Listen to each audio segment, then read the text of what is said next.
Welcome back to Rapper Taste. I'm Tarana Burke. This is my YouTube channel, and today I am joined by my good girlfriend, Dr. Yaba Blay.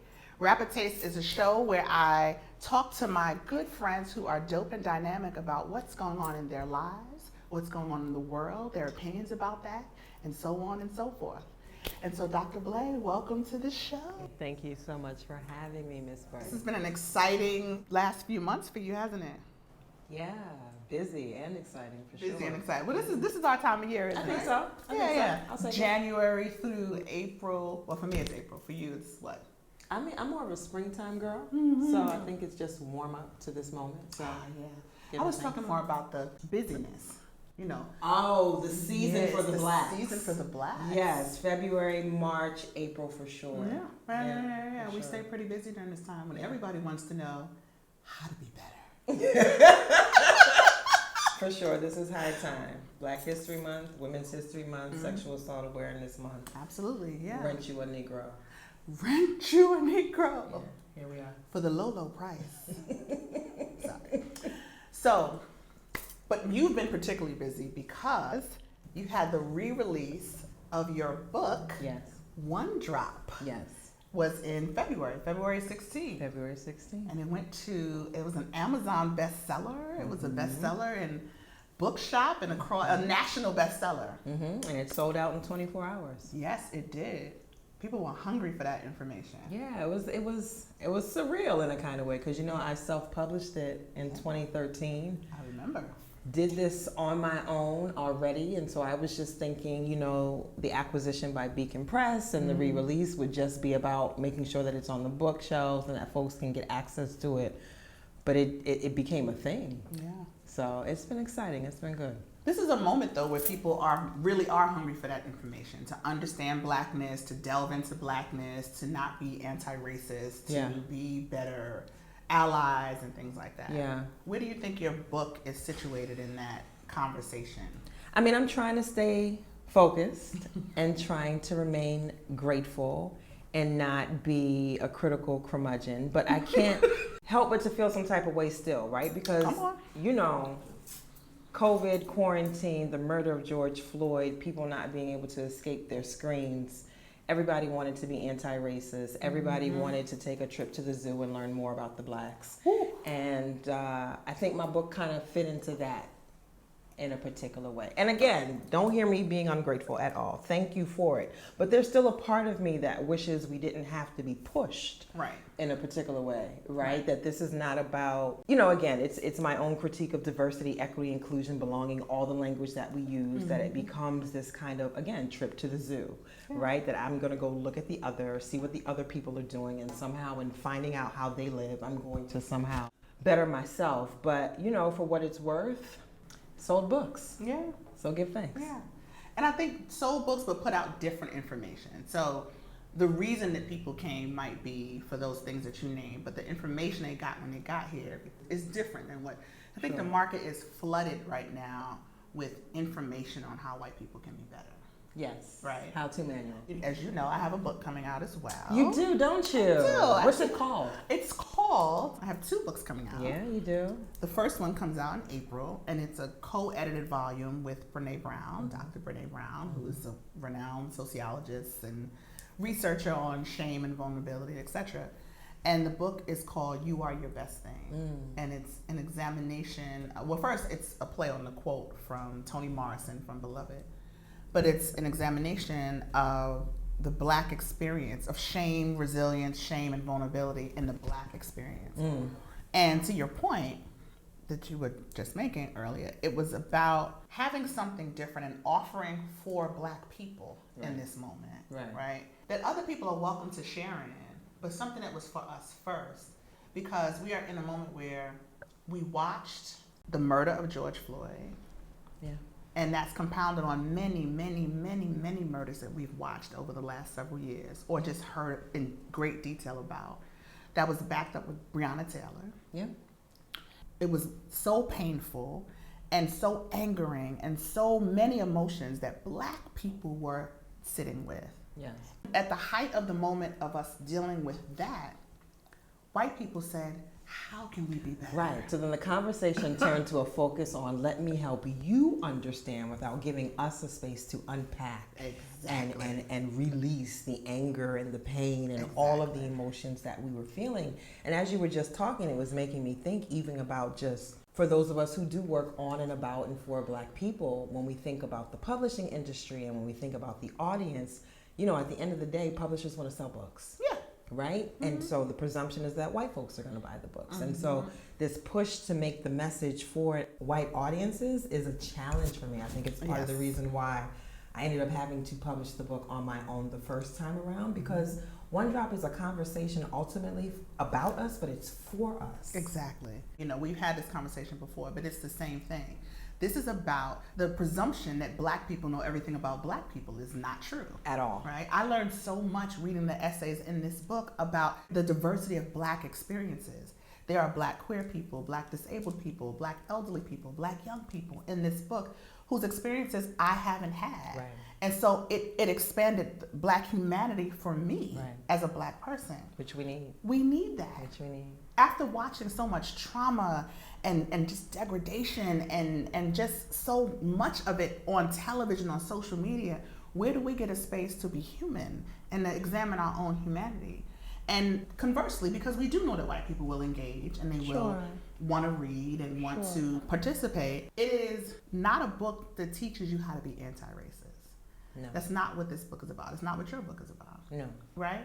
But it is a book that, to me, says, if you are doing anti-racist work and you can't engage with Black humanity, then I don't really believe you're anti-racist. No, How about that? Right? Because this is not about giving you a guideline, some guideposts, a checklist for you to memorize.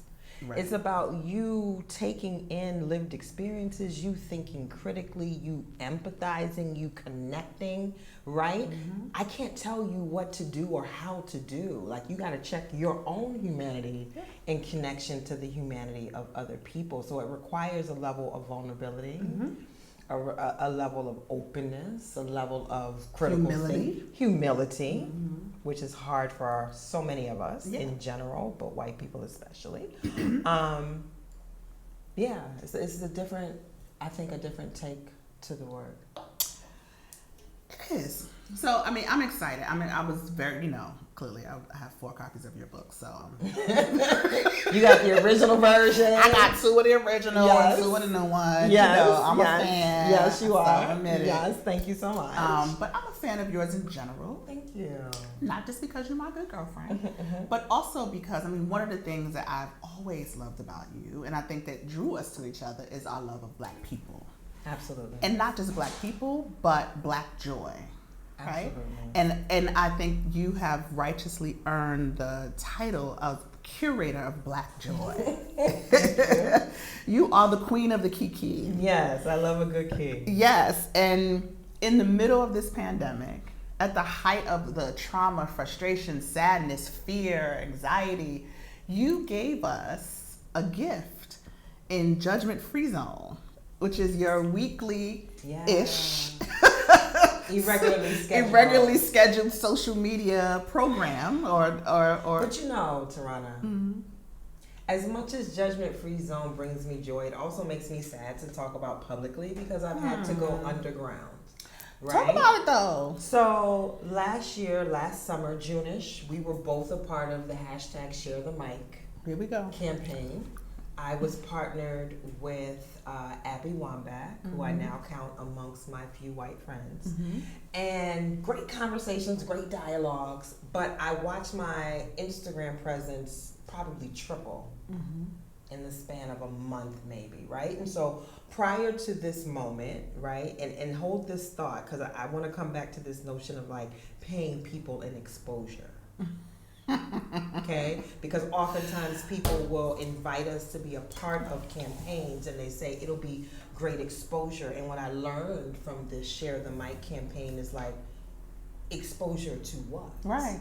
Exposure to whom? So, and just like all money ain't good money, I mean, all numbers ain't good numbers. So that being said, being a part of the Share the Mic campaign, prior to being matched with Abby, prior to being exposed to her almost 1 million followers, I did this weekly series called Judgment Free Zone, and it came from a space of me being Dr. Yaba Blay and recognizing that people projected all kinds of understandings of who Dr. Yaba Blay should be, and me being oppositionally defiant as I am, wanting them to know that at the end of the day, I have a PhD, yes, but I'm still a regular black girl from New Orleans, and I get real raggedy and real ratchet, and I love a good kiki. So it's almost like I was putting like ratchet stuff in people's face to be like, and then what? Right. And then what? I'm still Dr. me. Blay, right? But then as I was doing it every week, like as much as people were like clutching their pearls, they were cackling, right? And so we were. And so what I recognized, for me at least, maybe overthinking or over theorizing it, is that we all need space to just be free. Like, and social media is so performative in a particular way, right? For folks who are aiming to be an influencer, or folks who are aiming to, you know, put some oomph behind the letters, behind their names. It's like, here I am, I'm very smart, I'm very black, and look at all of these profound things I have to say. And I'm like, my girl is twerking on a handstand. Clap for her. Right? Yes. And so you know, sharing that level of joy, and just as you just cackled, we shared in that cackle. We were doing that prior to Share the Mic.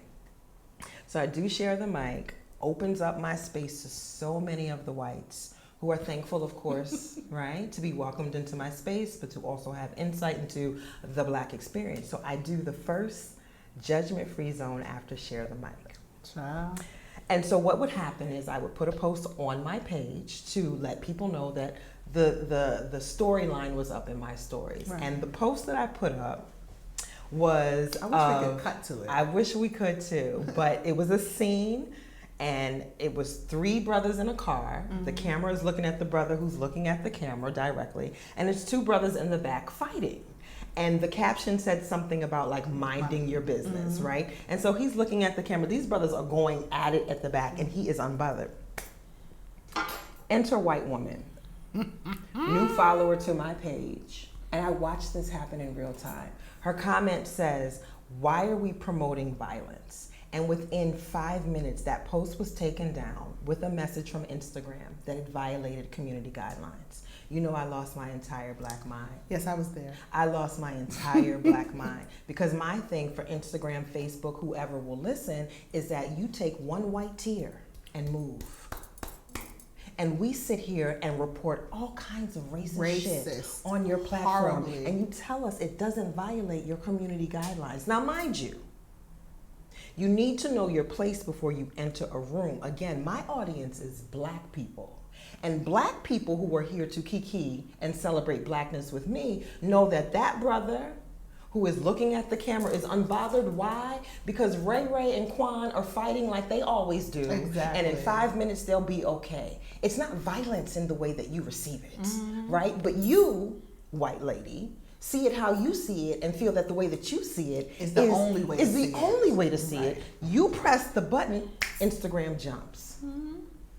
So then when I cuss everybody out who'll listen, baby, here she comes with all of her, I've blocked you. But now you email me, you email Abby, you send messages to people because now you demand. She tagged me, she tagged you demand that I listen to your apology. Fuck your apology, lady. Ooh. You don't get to call the cops and then say you're sorry. Nope. Go away. So all of that to say, things changed around here. There's a new sheriff in town.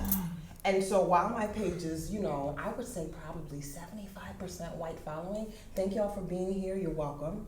But I'm not going to give you the best of me for free, right? So I've moved Judgment Free Zone to an undisclosed location for those of us who appreciate it for what it is, because you don't get to come into a space and pull triggers. And try to dictate. No. It's so interesting because both of us have a very distinct public experience, right? I think neither of us, you were more of a public figure than I was before Me Too went viral. Like you at least had, and particularly in black spaces, right? You had Professional Black Girl, you had done the One Drop documentary, so you have this history of having a public facing presence. I did not. and had no desire to. Right? It was not my. This was not the dream. Right? I was not sitting around hoping one day get a blue check and be on somebody's anything. And so, you know, things happen, life changes, and I move with the changes. And I am, again, to your point, grateful and appreciative of so many opportunities that have been afforded me. But there is this way that our Blackness becomes impeded by our visibility. Absolutely. And it's something that, I mean, we talk about this a lot privately, but I do think it's a conversation that we need to talk about and grapple with in public more. Absolutely. And we need to be able to do it in a way that does not take the white gaze into, or the white opinion, or whatever you want to call it, into consideration. So my experience this summer, you know, was when, you know, the world exploded after George Floyd's murder. We had uprisings across the country. I was, like many other people, still in quarantine, so I was not willing to be out in the street and do those things, but I was doing what I would normally do on social media, posting about it, talking about it, putting out information, and also using the moment to make the connection about the intersection of sexual violence and police violence, which I thought was a really important point to make. Right. I got, and also similar to you, over the last 3 or 4 years, not only has my audience grown exponentially, I probably had like 700 followers before me too in viral, and I could name them 700 people, right? To like whatever, how many 100,000 followers I have now. And so everybody has an opinion, right? Everybody wants to come and share their opinion. Of course. And there's the Tarana that people don't know at all, because the Tarana that people don't know gives a fuck about your opinion. Tarana from the Bronx. At all. Tarana from the Bronx. Tarana from the Bronx gives a fuck about your opinion, and would usually tell you about that. But Tarana, the public figure, has to say, okay, or block, or delete, or listen, you know. And I think it's made me grow and expand in ways that were unexpected. There's that. But there's also this like box that people want to put you in. So I'm the Me Too lady. You're the Me Too lady. Right? Yes. You're here to talk about rape, lady. Always. You're here to talk about consent. Right. Right? And you don't get to be a Black woman. Or, you know, as you're talking, Tarana, it makes me think about, again, why I had to like flee and create my own space, because I, as your friend, I watched you and I'm like, damn, Tarana don't even get to be Tarana on her social media anymore. Right? Like, we don't get to kiki, you don't get to post regular pictures without somebody having something to like. So what you're saying? Ooh, remember that time I posted a picture of me in that halter dress, and my babies were sitting up. And listen, I'm 47, so every time these babies are sitting up, it's a celebration. Okay? We celebrating the girls.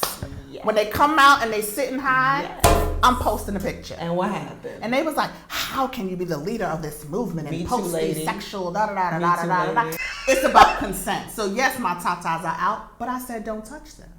Right? So I have to keep having these kind of conversations, but I can't say it like that. No. I have to. But that's my thing, because you are the Me Too lady. And so again, in exchange for being the face of this movement, which y'all have, it's fine, but you have robbed, you are in control of my access to joy. You don't get to have that. And so what happened this summer is, you think you control where and when I enter. Okay. Come on. So now you're telling me this is not my conversation. I had people coming on my Instagram, because I really don't engage on Twitter as much. Yeah, I have kind of given that up. It's a space that's really hard for me to navigate. Like personally, it gives me anxiety. But I like Instagram, right? I like the pictures, blah, blah, blah. But anyway, people coming on my Instagram page saying, why are you talking about this? Why are you clout chasing? I'm like, fuck, I need more clout for? I got the clout. But I don't even need the clout I got. Like the clout I had before October 2017 was fine. You know what I'm saying? Like, and that's my point. Clout for what? For what? That's y'all's world. That's not my world. Right. In exchange for what? At what cost? Because let me tell you what happens when the people come by on the 1st. Okay. And the 15th, I don't pay them in clout. No, baby. They don't pay nothing. You can't cash that blue check in for nothing. Nothing at all. So anyway, my point is back to Blackness. Yeah. First and foremost, I'm a Black woman. So that I have something to say about this moment where Black people are affected should be a no-brainer. Right. But also, there are very clear ways that the issue that you all are standing in the street yelling and screaming about, defund the police, abolish the police brutality, is very connected to the issue that I've dedicated my life to. But the fact that you have to explain that, Tarana, this is the thing that is exhausting to me. As much as we do work for and about Black people, how tiring it is to have to explain things that should be first nature to you. And I shouldn't have to explain this connection to you, brother or sister. I shouldn't have to. But the fact that I have, and I say this all the time, I was trained to fight white people. Mm-hmm. I was trained how to fight white people. Say it. That I have to fight Black people hurts. It hurts. I am not prepared to do that. And the fact that y'all keep putting me in a position to have to fight you, white supremacy is a hell of a drug. That's right. Ooh, it got us good. This and that. I could get emotional, and you know how this affects me. I'm not starting. I'm not starting. Is there tissue on the set? No. I'm not starting because it does make me. I don't ever want to fight Black folks about anything. No. Disagree, absolutely. Sure. Debate, absolutely. Sure. Right?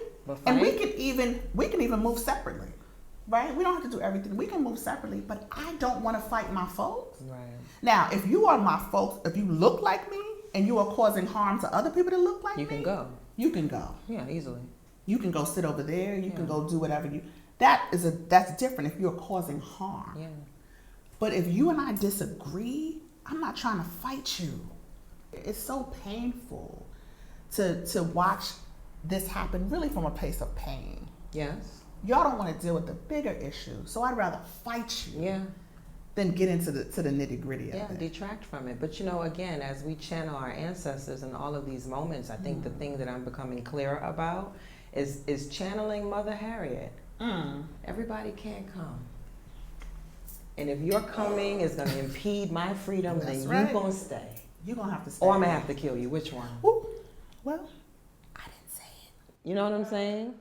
So let's get back to this book, because I do think it was a triumph. I think that, as your girlfriend, watching you be taken by surprise by the success of this book was just, it tickled me. But also, it tickled me. Why did it tickle you? Because you so funny actor. You be like, I'm just going to put the book out. Nobody's really interested. And I'm saying to you, Yaba, yes, they are. Yaba. 1, this is a moment. Everybody's talking about race. 2, this book is beautiful, like physically beautiful. 3, you have a following and they want to hear more. Anyway, I'm not doing this with you. Okay. So the book comes out, but really, having been your friend for a long time, I remember both book releases. Mm-hmm. So let's go back for a minute.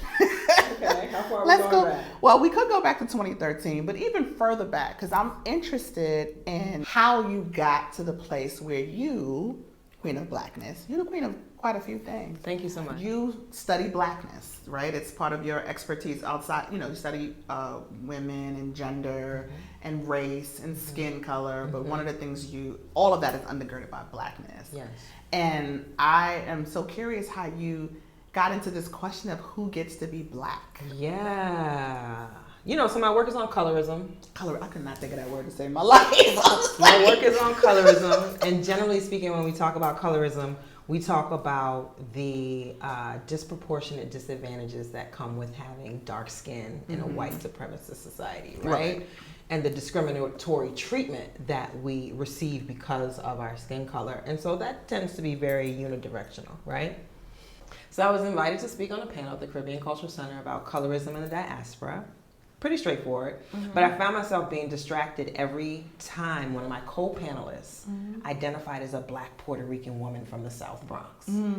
Because I know Puerto Ricans, and I know they are of African descent, but I had never heard anyone call themselves Black Puerto Rican. And I was sitting there, an expert on colorism, an expert on Black identity, completely distracted by this woman identifying as a Black Puerto Rican. So we talked more, and I'm like, I want to explore that.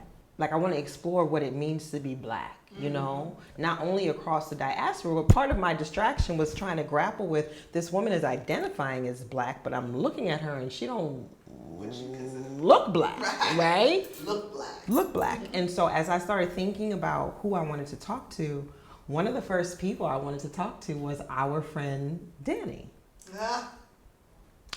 And tell us how you met Danny. I know she's so sick of this story, but I love telling this story because I am who I am. So anyway, I went to Temple University for African American Studies, and so did Danny. That's Daniel Ayers, who is the CEO of Me Too International. Yes. So mind you, Temple University is the first program to offer PhD in Black Studies. Like blackity black, like home of Afrocentricity. Like we don't even call each other black and white. We're Africans and Europeans. People walking around in dashikis, they done changed their names. Everybody goes natural when you get there, like black, right? So I'm there, I'm at the Mecca, right? My second year, new students come in, and we had this space similar to where we are, you know, full glass, Gladfelter Hall, 8th floor. It's where it was like a common area. We had classes there, and it's also where graduate students would gather. And Danny, you know Danny. She has a stank little walk, right? And so Danny, you're not gonna talk about my friend. I will. I'll tell it to her face. But Danny would like walk around Gladfelter Hall and like not speak to people. Now, mind you, not only am I Ghanaian, but I was raised in New Orleans. Like I've always been in black spaces. And you know that when you enter black spaces, what do you do? You better speak. Yeah, I didn't sleep with you last night. I did. Danny would walk around there, baby, and not speak to anybody. Right? Now, mind you, again, I was born and raised in New Orleans, so I was also very aware of being dark-skinned because I grew up around folks who identified as Creole. I grew up around folks who rejected me because I was dark-skinned. And so Danny reminded me a lot of them based primarily on what she looked like. So my assumption and my presumption was like, you're light-skinned, you got that hair, you got that little stank walk, so you think you cute. You think you're better than me. And baby, listen. There is no designation. There are few designations that are worse in the black community than thinking you cute. You think you cute. So we not people then. Cool. You don't speak, I don't speak. And we left it at that. Right before she was getting ready to graduate, one of our professors, we had a professor in common, was like, yeah, you really need to read Danielle's paper. And I'm like, I'm not reading her paper. You're so sick. You should really read her paper. Anyway, I read the paper, and what I come to find out is that, you know, once you leave Philadelphia, you're in Klan country.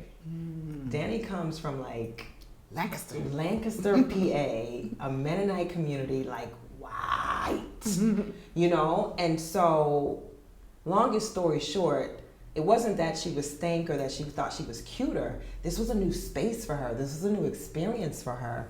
And she didn't get the memo. We resolved this later. But, I mean, you can ask her yourself.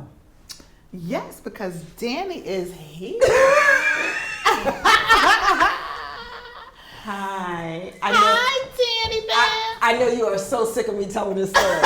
It's okay. But I'm going to keep telling the story. Because I think it's an important story to tell because, you know, we talk about colorism so often and it becomes this, like, school days, right? Yes. It becomes this like, what was it, the wannabes Jigaboos and wannabes. It becomes this beef between light skin and dark skin girls. And I don't know if you knew we had rat beef.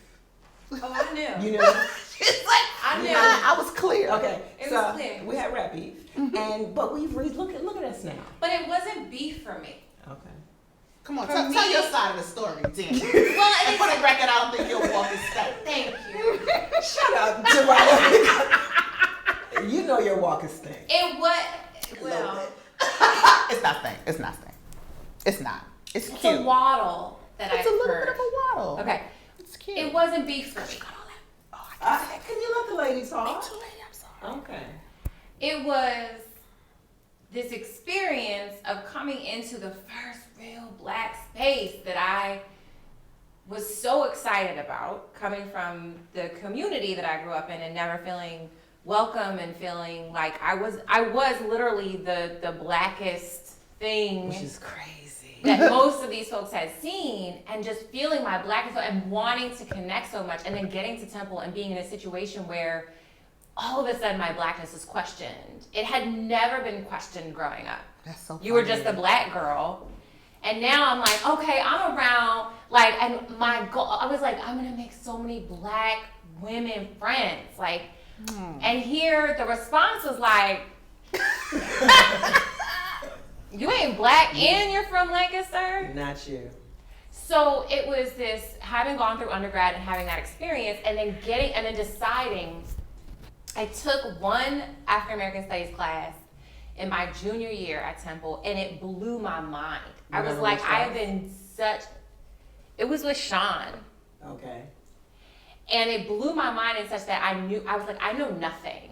Like, this is who I am, and I know nothing. And at that moment, I decided I was gonna do a master's in African American Studies. And then going into the program, realizing just how black the African American Studies program is at Temple, and immediately understanding that I was not, or just feeling like I'm not going to be accepted here. That's not going to happen for me. So let me ask you a question though. Yeah. Was your silence, because Yaba experienced you not speaking to people and that kind of thing? How do you not know? Like, Yeah. I think part of it was just an immense shyness. And part of it is growing up in a Mennonite culture, you are taught to be quiet, to be humble. You live your life in such a way that you are as godly as possible, that you move in such a way that you are not boastful, you do not interrupt, you do not move in a way that's going to like disrupt anything. And so my experience was I was trying to be respectful. If I walked into a space and a conversation was, I will quietly move to the side, right? Oh. I know that that's not right. Like, you know better now. right. And by the way, my black family would be like, girl, you know better, right? But there's something about when you tack on the fact that I did not feel welcome. I was gonna say, did you feel a sense of intimidation or like just not welcome? Because I could imagine. I'm saying this because we've had some of these conversations too, right? That there's a experience of having black women not embrace you in a particular kind of way, and then you when feel that's all you want. That's all you want, right? And so it took me, I think, going back, and I like, without having a relationship with me, had a true impact on me. What did I do? Oh gosh. What did I do? To the fact that, like, now part of it was that I needed to get through that space to understand that it is not up to anyone else to determine my own identity, right? And I said this when we did the documentary with CNN, that there is not just one black experience. Right. You don't need to check certain boxes to be then like, okay, I had a black experience. Okay, I had my own. And I don't need anyone to validate that. I can stand confident in that. And it took me some years to get through that. Right. And to come into my own skin and say, like, now when I walk into a space, I don't have that intimidation. I don't need anyone to be like, yeah, okay, you got enough blackness to be accepted here. I don't need that. But that took a long time to get there. And when she first reached out about doing, at that point, she was like, I'm doing some research. I want to write a book, and I want to interview folks who essentially could opt out of blackness in a real way. Like, I want to understand. I was like, you ain't gonna get me. Exactly. Like, this is set up. This ain't gonna happen. So I had all these questions. What's your angle? What do you, and ultimately when we sat down, she was like a deer in headlights in our conversation. She was like, I had no idea that you had that experience. I had no idea. You are very, when we met, we met at a job. So we all lived in Philly and we worked together. And I remember when I first met you, I had decided, same situation. I'm like, oh, this light-skinned wavy girl coming in here all sweet. She was so nice. Right. I also think people who are too nice, I'm a little like, yeah, what's going on? She was so nice. Can I help you with anything? Can I And I was like, no. And then I wasn't feeling well or something. Do you remember this? You probably don't even remember this. I don't think This is so. what made me love Danny. I wasn't feeling well. one day, and like the next day we came back to work, and Danny bought me this little ceramic mug, this little ceramic thing, and some hot tea, and it was just, she was so genuine. I was like, oh, you nice. Like, you just nice for real. Yeah. You just, you know, and she had this tattoo that was supposed to be red, yellow, and green. Liberation. But I didn't know what her racial, ethnic, anything was at the time. We hadn't had any discussion. And so I assumed it was Italy because the yellow had faded. So I was like, oh, you part Italian. Maybe that's what it is, the coloring. She's like, no, I'm not. I'm black. It's like, oh, okay. Yes, right. Of course you are. Of course you are. She was like, that's yellow. It's not, baby. It's not yellow. It's since been rectified. That is RIP to that particular tattoo. I think the thing that's so interesting, though, and I think powerful just about the whole process is that, you know, I think it just demonstrates that sometimes you just have to be in conversation and in community with people to get some level of understanding, because you couldn't have told me anything different about Danielle. Like, had our professor not said, read this paper, she would have forever been the light-skinned sis with the stink walk who I don't fuck with. Right. But also it's about being in everybody there's so much push to be in conversation outside of our community right now. This to me says we need to be in conversation inside of our community, right? Yeah. This is about us talking to each other and understanding the expansiveness of blackness and how we really have all of these connections. Once we all get to, we all sisters, we get to know each other. There's literally not, your experiences are different. When we first went out to your mom's house, and I've been to Lancaster more than once. Yeah. We went to her aunt's house. Her aunt got the fly pool, the speakers and the heated and whatever. They white ladies though. They're white. And I had not been to many white ladies' houses. And I was just like, Danny, I love you. You got me out in the middle of Lancaster, Pennsylvania, this white people's house. But it's her family. And Danny feels like family to me. So it creates a trust that it's like, if they love her and I love her, then we got some commonality, right? And I don't know, I'm gonna sound real kumbaya, but it does really open your heart in a particular kind of way. But you almost have to be open to it, because you have to be open to it. Even as you're talking, and I don't know if this is a generational shift, because what I'm seeing a lot of more contemporarily, particularly in the social media space, is that there are so many questions about who is black. Yeah. And there are also so many just very hard and fast, statements like, Danielle, your mother is white, therefore you are not black. I don't care what you call yourself. You're mixed, you're biracial, you're half caste. Call yourself whatever you want, but you're not black. There's a lot of gatekeeping that happens around blackness, which some of that is the controversies. But I'm wondering, we're friends, and so we've created this space to have these conversations, right? I'm just wondering how that's possible for it's interesting, because I think for me, I very much, on that first day when lots of folks in my cohort of the master's program at Temple said, I really want to understand and study light skin privilege, I felt like I wanted to hide a little bit, but it wasn't because I didn't understand. It wasn't because it wasn't I get that. I get that, part of the issue that we had originally was that I represented a painful moment and multiple moments in your life, and I've certainly been that for other people. So there's a understanding that I have around that, and I think that's required. In my opinion, what's required? There's that understanding. Because, and it's not like my fault or your fault, but it is a reality. Skin color politics is a reality. And I think it's for all of our jobs to sort of understand it and do the work, but it's not lost on me that sometimes I, without doing a thing, cause pain. But yes, and I think that is a great entry point into the conversation. But also, to your point, there is a rigidity that concerns me sometimes about how I see the conversation unfold. Colorism is a very painful topic for so many of us. But what we were saying earlier, right, is about like, I don't want to fight black folks. Yeah. Ultimately, I never want to fight Yeah. black folks. Yeah. And so we can debate about the name to call you and blah, blah, blah, but you're black. And I don't want to fight you. Even if I'm trying to understand how you exist in the world, you're trying to understand how your existence impacts mine. I don't want to alienate you or fight you.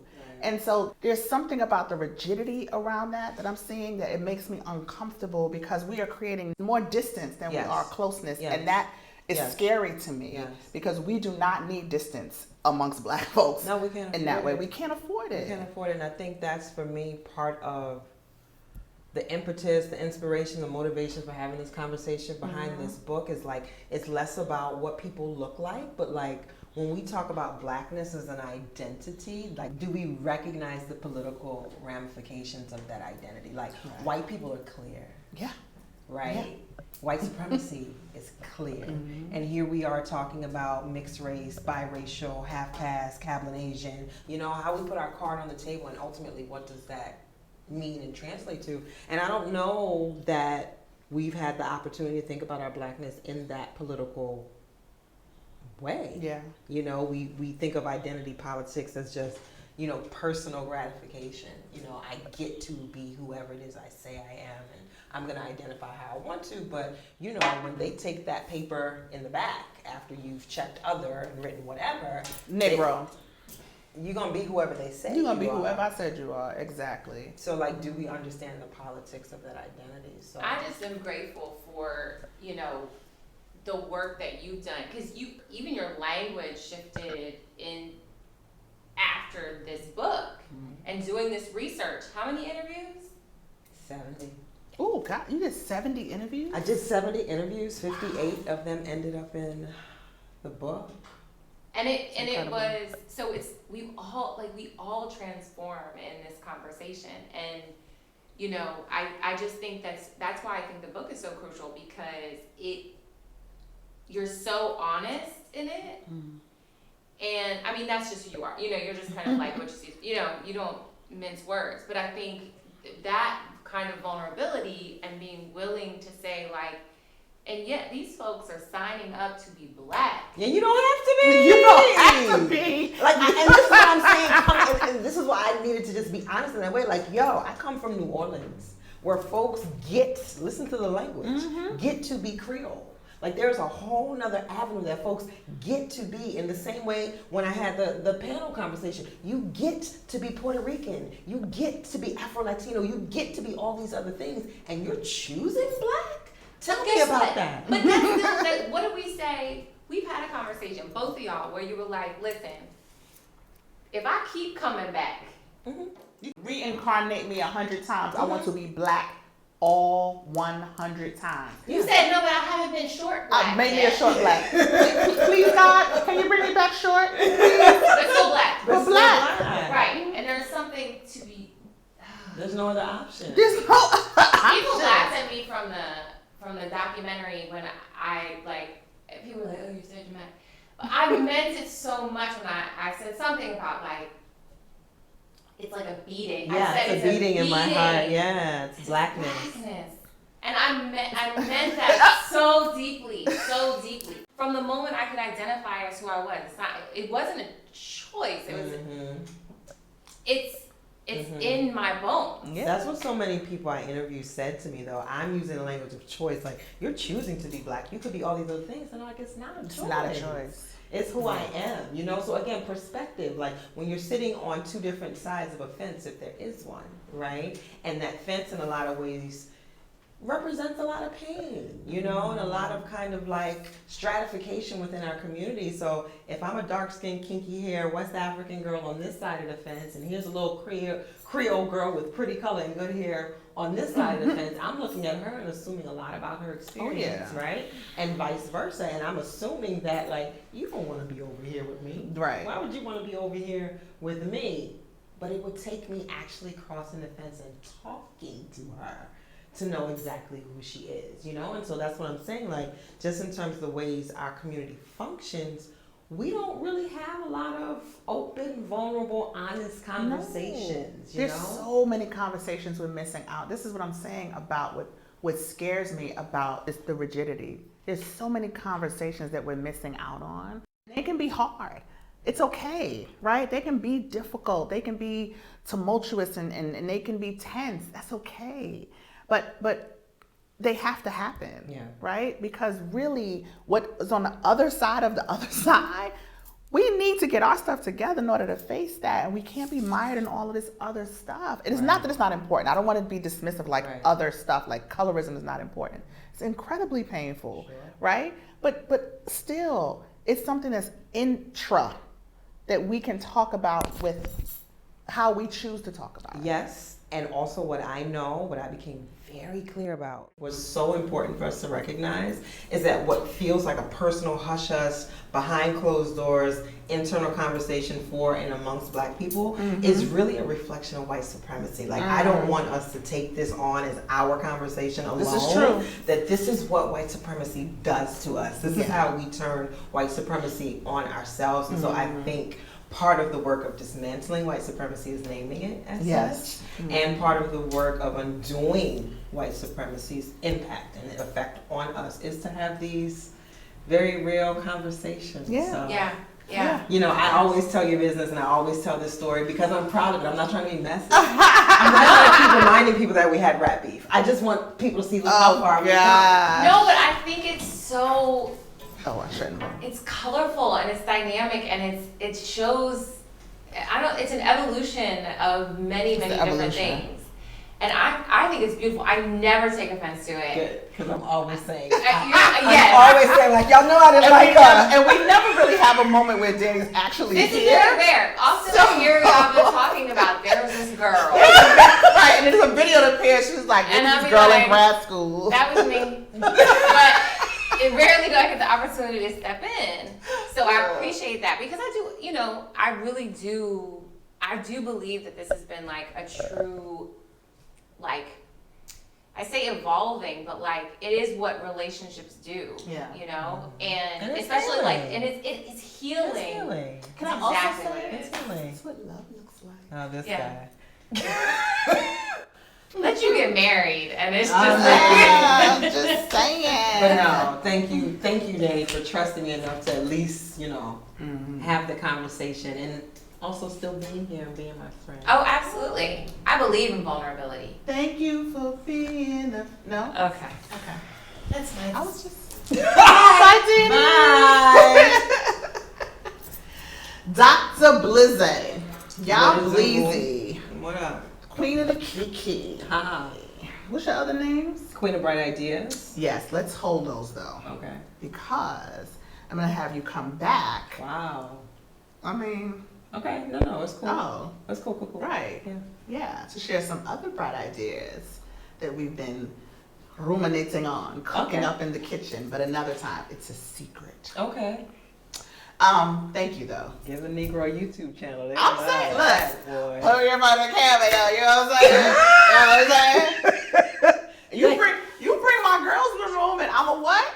Clown. Rapper taste. Wow. It's just too good. Wow. It's too good. I see what you did there. You see what I did? I see what you did there. I'm so happy Good that times. you're here. Thank you for having me. Thank you. You know, we could always talk. And congratulations to you on all of it. Thank you, friend. You're welcome. Yeah, don't do that. Okay. I think that concludes our conversation. Do you have to like wrap up the episode or something? I don't know how this works. Or Really, they I'm just like fade out to thinking something? it. Fade to black. Fade to black? Thank you for coming to Rapper Taste. We'll see you next time when I have another dope friend talking, listening. Adam is sick Dissecting. of us. I just want you to know. Adam is so sick of us. Kiki. He's like, knock it off. It's all